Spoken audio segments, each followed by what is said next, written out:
Excuse me, can you help me? I was looking for the main hall. No, maybe I can, actually. I'm looking for the main hall, too. I think it's in the administration building. Are you a new student? Yeah, I am. Yeah, I thought you looked as lost as me. I'm trying to find the admin building, too, so I can register for my course. But I don't seem to be having much luck. Well, look, according to this map of the campus here, you go straight up the steps, turn left, and the building's on the right. Okay, let's see if we can find it. Ah, this looks right. Yeah, it must be. Look, there are hundreds of other people here. Oh, there must be at least 50 people in the queue. We'll be here till gone 2 o'clock at this rate. Yeah, and I'm starving. So am I. Actually, I was on my way to the canteen to get something for lunch. Why don't I go to the canteen and buy something, and you stay here and wait? Good idea. What would you like? Pizza, sandwich, hot dog, fried rice? They do everything. Oh, something easy. Takeaway fried rice sounds good. Okay, fried rice. No, on second thoughts, I'll have a cheese and tomato sandwich. Right, 1 cheese and tomato. Anything to drink? Yeah, give me coffee, would you? Hot coffee's a bit hard to carry. What about a Coke or an orange juice? Get me an orange juice then. Look, here's $5. Oh, yeah, take $2 back. Shouldn't cost me more than $3. Well, I'll get you the 5. We'll sort it out later. Oh, and could you get me an apple as well? Okay, back in a minute.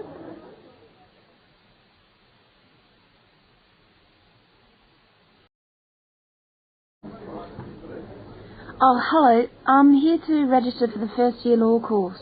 Oh, I'll just have to fill out this form for our records. What's your name? Julia Perkins. Can you spell that for me? Yeah, that's JULIAPERKINS. Address? Flat 5, 15 Waratah Road. That's WARATAH, Brisbane. Brisbane. Oh, and your telephone number? Oh, we haven't got the phone on yet. We've only just moved in. Okay, well, can you let us have the number once the phone's connected? And I'll make a note here, to be advised. And the course? Beg your pardon? What course are you doing? Oh, first year law. Right. Well, you'll have to go across to the law faculty and get this card stamped, and then you come back here with it and pay your union fee. Oh, thanks very much.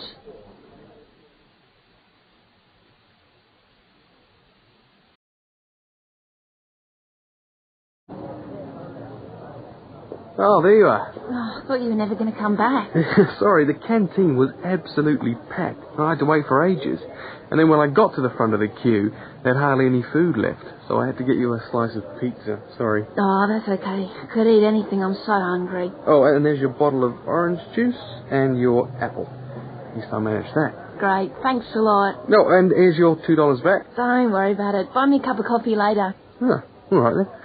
So how'd you go? Oh, well, in order to register, we've got to go to the law faculty and get this card stamped, and then go back to the admin building and pay the union fees.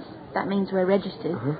After that, we have to go to the notice board to find out about lectures, and then we have to put our names down for tutorial groups and go to the library. Oh, great. Well, first let's sit down and have our lunch, eh?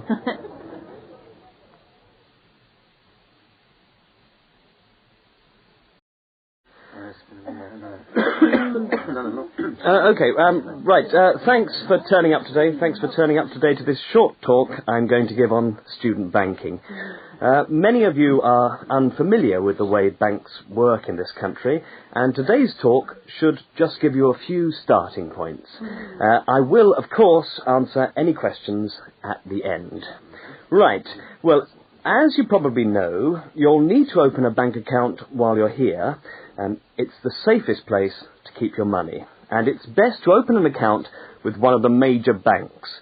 You should each have a handout with the names and addresses. Yeah? Right. There's Barclays in Realty Square, National Westminster in Preston Park, Lloyd's in City Plaza, and Midland in Hope Street. Okay. All these banks offer special student accounts. However, it's important to note that as an international student, you'll not necessarily be eligible for all the facilities offered to resident students. Now, as an international student, you will need to provide evidence that you can fund yourself for however long your course lasts.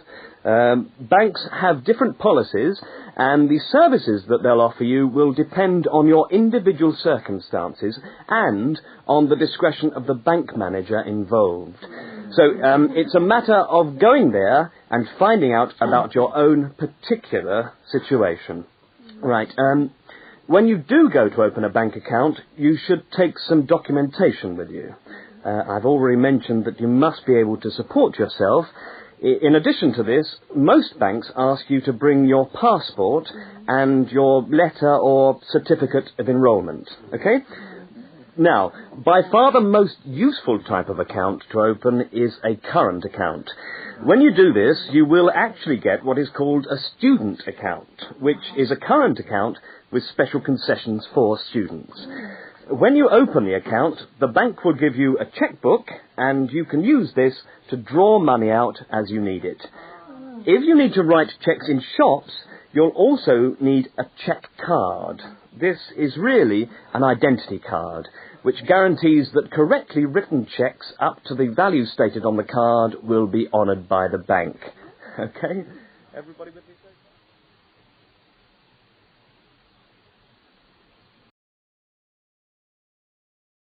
If you want to draw out cash for yourself, you can make the cheque payable in your own name or to cash. You can also withdraw cash from a cash point machine with a cash card. Now, these are extremely useful as they enable you to withdraw cash from your account during the day or at night. There is also another card called Switch or Delta, and you can use this to pay for things in shops.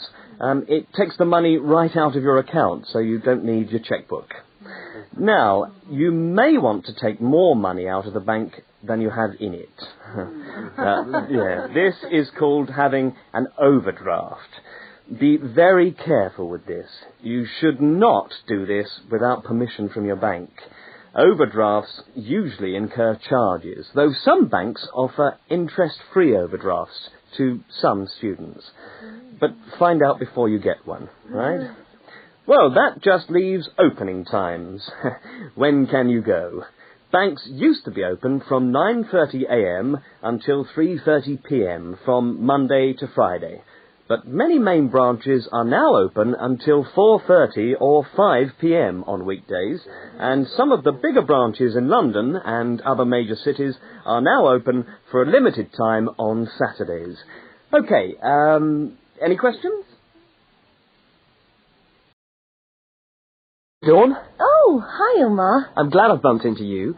I've just found a great idea for the presentation we've got to do for Dr. Banks next month. What, the one on everyday objects? Yes. Look at this article. It's really interesting. The aluminium Coke can? You know, Coca-Cola cans, soft drink cans. Look, let's sit down here. Have you got a minute? Sure. I'll just get my bag. Okay. So, you think we can get a presentation out of this article? I'm sure we can. First of all, we can provide some interesting facts about the aluminium cans that we drink out of every day. Like? Well, here it says that in the US they produce 300 million aluminium drink cans each day. Wow! 300 million? Exactly. That's an enormous number. It says here, outstrips the production of nails or paper clips. And they say that the manufacturers of these cans exercise as much attention and precision in producing them as aircraft manufacturers do when they make the wing of an aircraft. Really? Let's have a look. They're trying to produce the perfect can, as thin but as strong as possible. This bit's interesting. Today's can weighs about 0.48 ounces. Thinner than 2 pieces of paper. From this magazine, say. Yeah, and yet it can take a lot of weight. More than 90 pounds of pressure per square inch. 3 times the pressure of a car tyre. Okay, I agree. It's a good topic.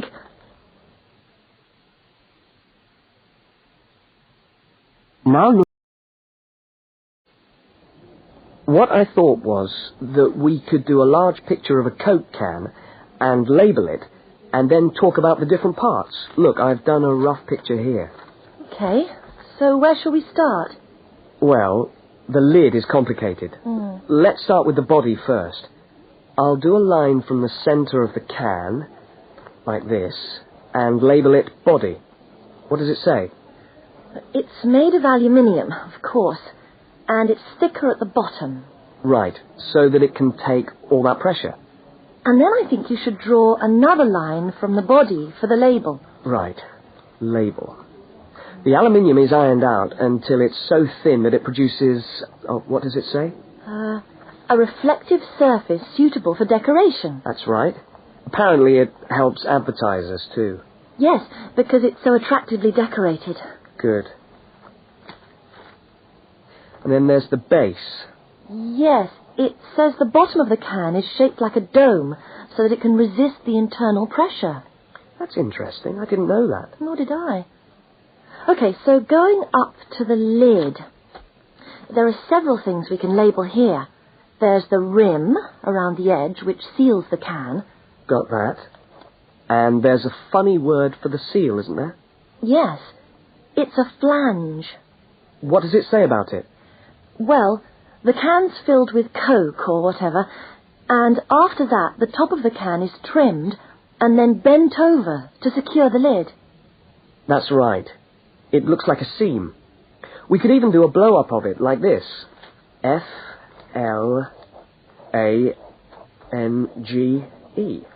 Yes, that would be clearer. I think we should label the lid itself and say that it constitutes 25% of the total weight. 25%? So it's stronger than the body of the can. So to save money, manufacturers make it smaller than the rest of the can. Didn't know that either. So, how do we open a can of Coke? First of all, there's the tab, which we pull up to open the can, and that's held in place by a rivet. I think that's too small for us to include. I agree, but we can talk about it in the presentation. We can show the opening, though. That's the bit of the can that drops down into the drink when we pull the tab. Yeah, hopefully. Sometimes the tab just breaks off. I know.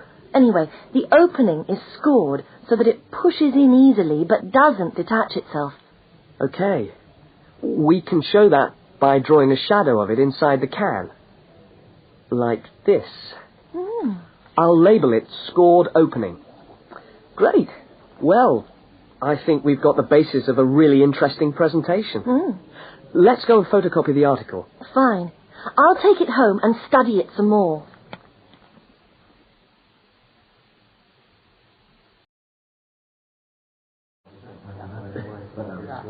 Good morning and welcome to the university's open day and to our mini lecture from the Sports Studies Department. Now, the purpose of this lecture is twofold. One, we want you to experience a university lecture to give you a taste of what listening to a university lecture is like. And two, we want you to find out something about the Sports Studies program at this university. So feel free to ask any questions during the talk and I'll do my best to answer them. Right, so what does a course in sports studies involve? Well, you wouldn't be blamed for not knowing the answer to this question because sports studies as a discipline is still comparatively new. But it's a growing area and one which is now firmly established at our university. Now, there are 3 distinct strands to sports studies, and you'd need to choose fairly early on just which direction you wanted to follow. And I'll just run over these now. Firstly, we've got the sports psychology strand. Secondly, we've got the sports management strand. And last but not least, there's the sports physiology strand.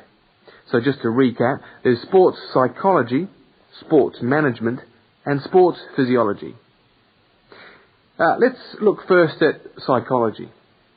Now, the people who study sports psych want to work with top athletes, and they're looking at what will take those athletes that 1% extra. What makes them win? When all other things are equal, physically all other things are equal, they want to know what are the mental factors involved. The sports psychologist works closely with the athlete through his or her training program and becomes an integral part of the team. In fact, you could say that they play just as important a role as the coach. So if you're interested in what makes people win, this could be the area for you. Now secondly, we've got the strand which I refer to as sports management. And this goes hand in hand with the area of sports marketing. So you might like to think of this area as having two branches, management and marketing. On the management side, we look at issues relating to the running of sports clubs, management of athletes, that sort of thing. But then on the other side, we've got sports marketing. And this is the side that interests me more, because here we will look at the market forces behind sport. Questions like, why do people spend their money on a football match or a tennis game rather than, say, on buying a CD or going to the cinema? What are those market forces? Sport used to just compete with sport. Nowadays, it competes with other leisure activities. The spectators go to sport to be entertained rather than out of loyalty to a team. They want to have an evening out, and they don't want the cheap seats anymore. They want good seats. They want entertainment. And the professional sportsmen and women respond to this without question. They are there to give a performance. They provide the entertainment. So in the marketing course, we address all these commercial issues, and we look at how this hooks back into the management of sport. Now, the third branch of sports studies sometimes comes under another name and is also known as exercise science. And again here, we find that there are two distinct types of exercise science. The first is working very much at the macro level, what I call the huffing and puffing people. So this looks at fitness testing, body measurements, all that sort of thing. But the more interesting side of sports physiology, at least in my view, is the side that looks at the micro level, looking at cellular change. They're doing cellular research, looking at changes in body cells when the body is under stress. So that just about brings us to the end of our mini lecture for today. I hope you found it interesting. I look forward to seeing you all on our course next year. But feel free to come and talk to me if you want any more information. I'll be over at that notice board near the main entrance. Thank you very much.